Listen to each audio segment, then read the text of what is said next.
El ceremonial de los autos de fe, instituido por la Inquisición medieval, se desarrolló particularmente en España y en Portugal y tenía una compleja liturgia celebrativa, sobre todo con el fin de enfatizar el triunfo de la fe católica sobre la herejía. El auto de fe se convirtió entonces en el emblema de la Inquisición, pues de autos de fe y de las imágenes de estos autos de fe en la Inquisición vamos a hablar en los siguientes minutos dentro de este programa dedicado a la historia del arte, y lo vamos a hacer con Margarita Vázquez. Ella es investigadora en historia del arte precisamente en el tema de la imagen en la Inquisición y está haciendo el doctorado en la UNED. Bienvenida. Hola, muchas gracias, Isabel. Hablamos del auto de fe, pero quizá convendría primero, para que todos nuestros oyentes se acerquen a este concepto y a lo que era, definir lo que era un auto de fe y de qué época también estamos hablando. Pues los autos de fe consistían básicamente en la lectura pública de las sentencias de los reos condenados por el Santo Oficio. Lo cierto es que los primeros autos de fe comenzaron pues en el siglo XIII y derivan un poco de las ceremonias de excomunión. A partir de aquí tendrá lugar un proceso de evolución e institucionalización de este tipo de liturgia y de rituales que irá adquiriendo mayor complejidad con el devenir de los siglos. Estamos entonces situándolo primero en un comienzo, en el siglo XIII, aunque supongo que por las realidades históricas, sobre todo por la Reforma, tendría mayor o menor peso dentro de lo que era la sociedad. A mí me gustaría, cuando al principio se ha comentado el Santo Oficio, explicar también un poco lo que era el Santo Oficio. El Santo Oficio básicamente era una institución cuyos orígenes asimismo se remontan pues al siglo XIII, a lo que hemos referido en estas ceremonias de excomunión. Y lo cierto es que normalmente se tiende a pensar que la Inquisición es un invento, entre comillas, español, pero sus orígenes están en Francia, con las persecuciones de herejes cátaros en la zona de Toulouse y del Languedoc. Y más adelante es el propio papado quien establece una Inquisición pontificia en Roma, y a España pues la Inquisición llegará con la bula de Sixto IV a finales del siglo XV, en 1478. Por lo tanto, cuando estamos hablando del siglo XIII y situando esta época, en realidad la estamos situando ya siglo XIII en Francia. Sí, a partir de ahí este tipo de instituciones, y vinculadas mucho a la casuística y a las circunstancias históricas de cada periodo, se irán extendiendo e irán pues evolucionando. Se instaurará pues en el papado y luego pasará a España, vinculada a la corona de Castilla. A partir de esa vinculación con los reyes católicos, entre Inquisición y monarquía, pues se irá estableciendo en los diferentes reinos vinculados a la monarquía hispánica. Por eso he comenzado diciendo que quizá fueran España y Portugal los reinos que tuvieran pues mayor peso en cuanto a los autos de fe, no porque empezaran ni en España ni en Portugal, sí por esta vinculación posterior, sobre todo a Castilla y también a los reyes católicos. Sí, lo cierto es que el binomio que se estableció entre los reyes católicos y la Inquisición fue prácticamente indisoluble. De hecho, la Inquisición era la única institución común a todos los reinos, con jurisdicción en todos los reinos. De ahí que paulatinamente se fuera estableciendo una hegemonía a nivel religioso, que era lo que al fin y al cabo se perseguía desde ella. Cuando hablamos de Europa, ¿la Inquisición estaba en todos los países europeos? La casuística es bastante complicada y de eso también depende del periodo histórico o del momento en el que nos situemos. Lo cierto es que tenemos que tener en cuenta que la distribución geográfica de Europa no es la que nosotros conocemos hoy en día. Así, por ejemplo, cuando a partir del momento en que Sixto IV establece la Inquisición española, se irá extendiendo por los reinos hispanos, pero dentro de los reinos hispanos también tenemos que pensar pues en Nápoles, en Sicilia, en fin, en determinados territorios, llegando a las colonias americanas, a México a comienzos del siglo XVI, a Perú. Es decir, que el radio de acción solo de la Inquisición española va a ser muy grande, pues está la frase de era un reino donde el sol no se ponía, da un poco la idea de esta extensión global del Santo Oficio.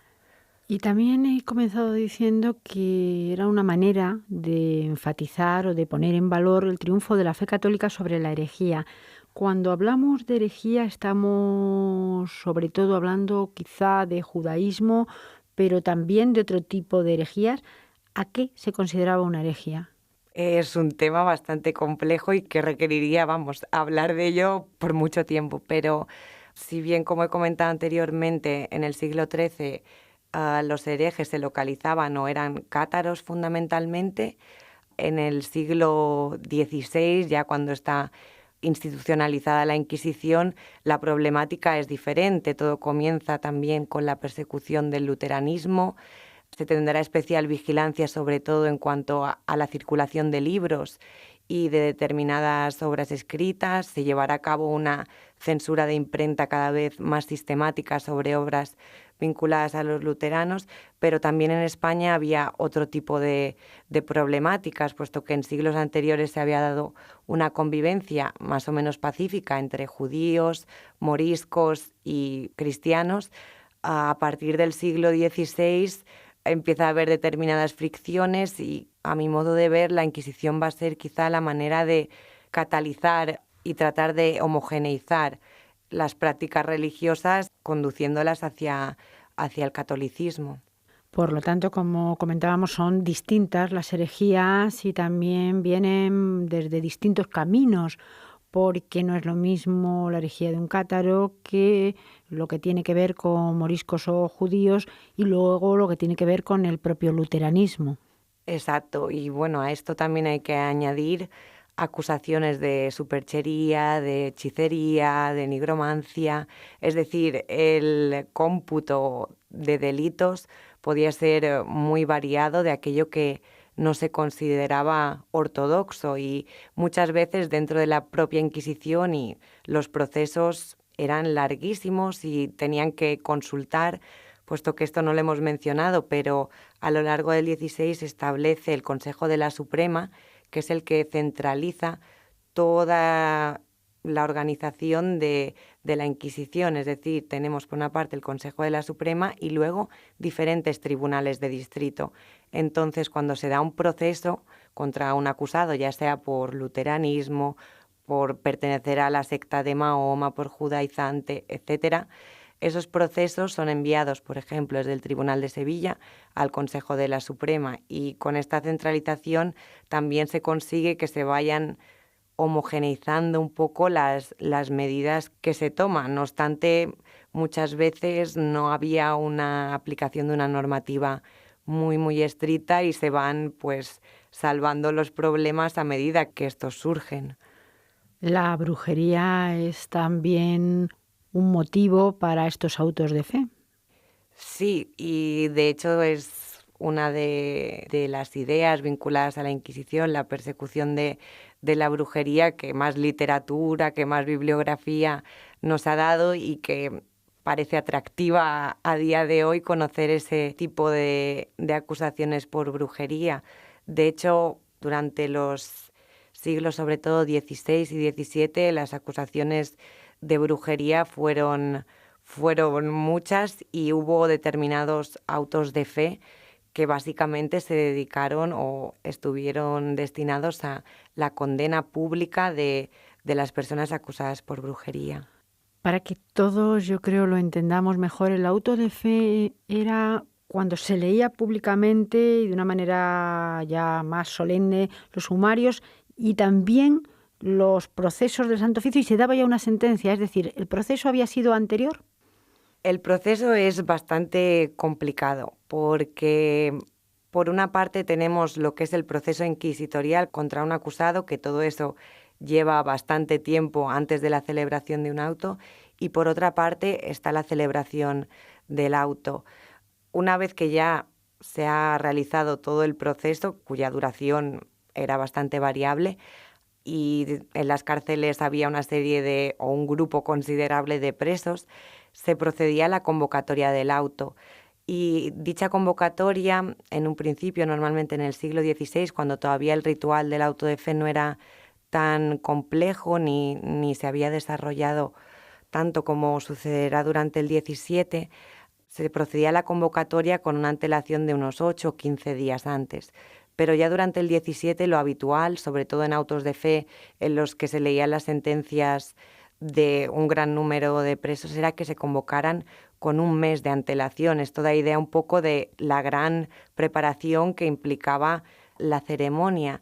Y a partir de esta convocatoria, que se hacía a dos niveles, por una parte se convocaba a las autoridades, tanto eclesiásticas como civiles, puesto que al final era el brazo seglar el que tenía que ejecutar las penas de relajación, y cuando hablo de relajación quiero decir muerte de los condenados, y por otra parte se anunciaba en pregones públicos por toda la ciudad, porque era una celebración normalmente urbana y con la que se pretendía que toda la población y todos los ciudadanos se agolparan en las calles y participaran de esta solemnidad.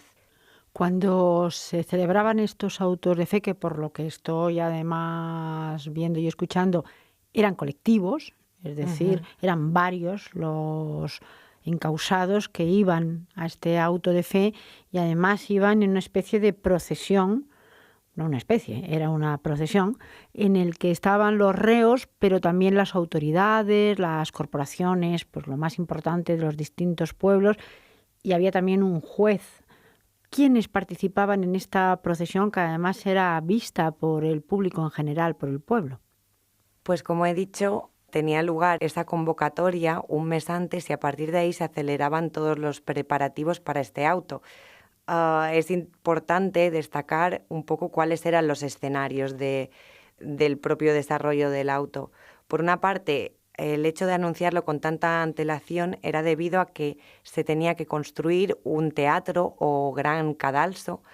normalmente en las plazas mayores o en las plazas principales de la ciudad, que era el punto de destino o donde iba a tener lugar la parte, digamos, de la lectura de las sentencias de los reos.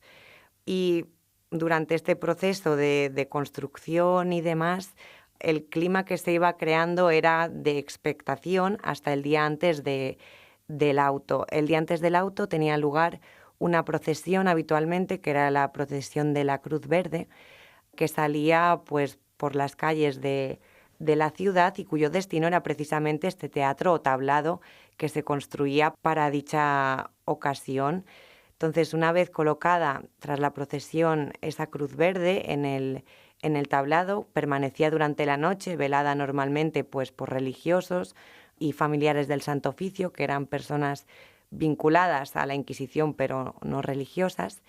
y el propio día del auto la celebración comenzaba con la notificación de las sentencias a los reos. A las 2 o las 3 de la madrugada se dirigían a las cárceles secretas de la Inquisición y se les notificaba pues el delito que se les imputaba. Pues hasta aquel entonces ellos estaban en la cárcel, pero no tenían conocimiento de qué era exactamente de lo que se les acusaba en muchas ocasiones. Y solo aquellos que tenían pena de relajación o que iban a morir durante el auto de fe, se les avisaba con mayor antelación, puesto que debían prepararse para la muerte. En el auto de fe, entonces, no todos cumplían la misma pena, es decir, no todos eran ejecutados o, bueno, este acto de relajación del que hablamos, sino que había distintas sentencias y distintas penas. Sí, efectivamente, como hemos hablado anteriormente sobre los distintos tipos de procesos, pues la casuística de cada uno de los procesados era muy diferente y cuando se les notificaban las distintas sentencias o el delito que se les imputaba, también es interesante destacar que llevaban asociado un tipo de San Benito. La expresión de colgar el San Benito viene de este tipo de celebraciones y cada uno de los San Benitos, que era una tela pues bastante vasta, como un sayo que llevaban, representaba el delito que se les imputaba, es decir, no todos estaban pintados del mismo modo, sino que Unos presentaban una cruz similar a la de la espada de San Andrés, otros llevaban llamas de fuego,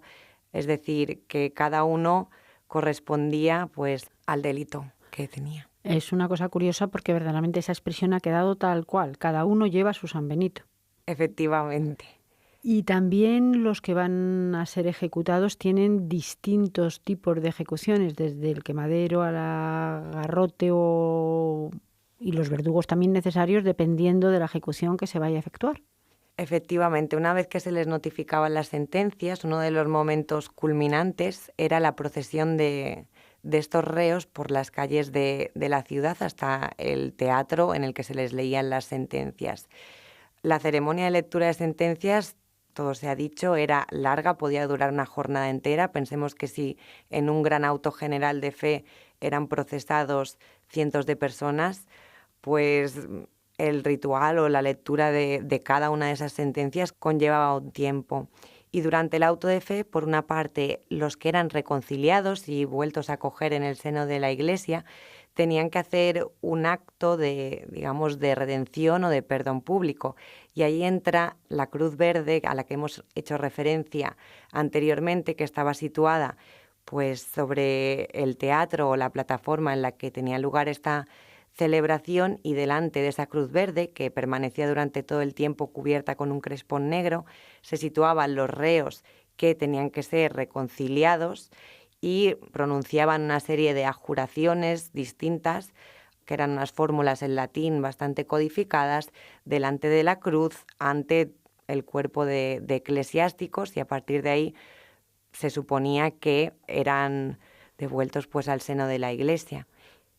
Nos hemos acercado, aunque sea brevemente, a lo que fue un auto de fe, lo que era el auto de fe dentro de todos los procesos. Ahora me gustaría quizá llegar en estos últimos minutos a ver cómo se representaba en estos autos de fe, cómo eran las imágenes, tanto literarias como plásticas, que nos han acercado en el mundo de la historia del arte al auto de fe.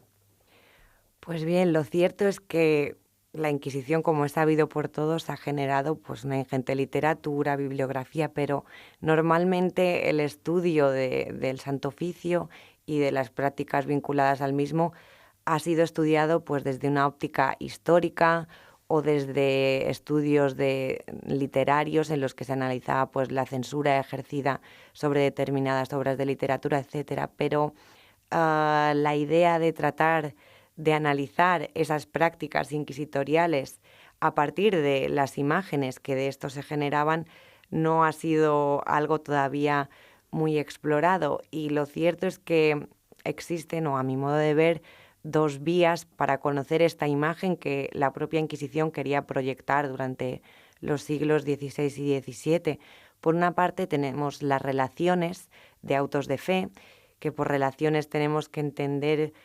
pues la escritura o el relato de toda la celebración o de todo el ceremonial que se desarrollaba en el auto de fe, y que luego eran impresas, publicadas y difundidas para darlas a conocer. Y por otra parte, representaciones pues de carácter plástico, que si bien no son muy abundantes, pero existen ejemplos, y en la documentación inquisitorial se citan determinados encargos de pintura representando autos de fe, que a pesar de que no hayan subsistido no quiere decir que no existieran. ¿No han llegado estas imágenes al momento actual? En cuanto a las imágenes plásticas, digamos, pinturas, estampas y demás, es preciso hacer una pequeña acotación, puesto que sobre todo en el siglo XVI, tanto relaciones escritas, que tenían pues valores bastante visuales dado el alto grado de descriptividad que tenían, no era lo más habitual componerlas tras un auto de fe, sino que este proceso de escritura de la fiesta se desarrollará sobre todo desde finales del XVI y ya durante el XVII, llegando a componer volúmenes bastante extensos solo explicando ese auto de fe. Y en cuanto a las pinturas de auto de fe o imágenes, es decir, estampas, grabados, etcétera, se experimenta un proceso análogo, puesto que del siglo XVI prácticamente no tenemos ningún grabado o pintura de auto de fe. En el 17 sí que nos son conocidas unas cuantas y algunas de ellas pues sirven normalmente para ilustrar libros de Inquisición, como es el archiconocido auto de fe de Francisco Ricci, que está en el Museo del Prado. Hay que decir que también estas imágenes, tanto las literarias como las plásticas, servían para que de alguna manera llegara al pueblo lo que era el auto de fe, porque el pueblo participaba de la procesión, de lo previo, pero no podía estar cuando ocurría el propio auto de fe. Normalmente se hacía partícipe a la ciudadanía pues a partir de los pregones que se iban dando para anunciar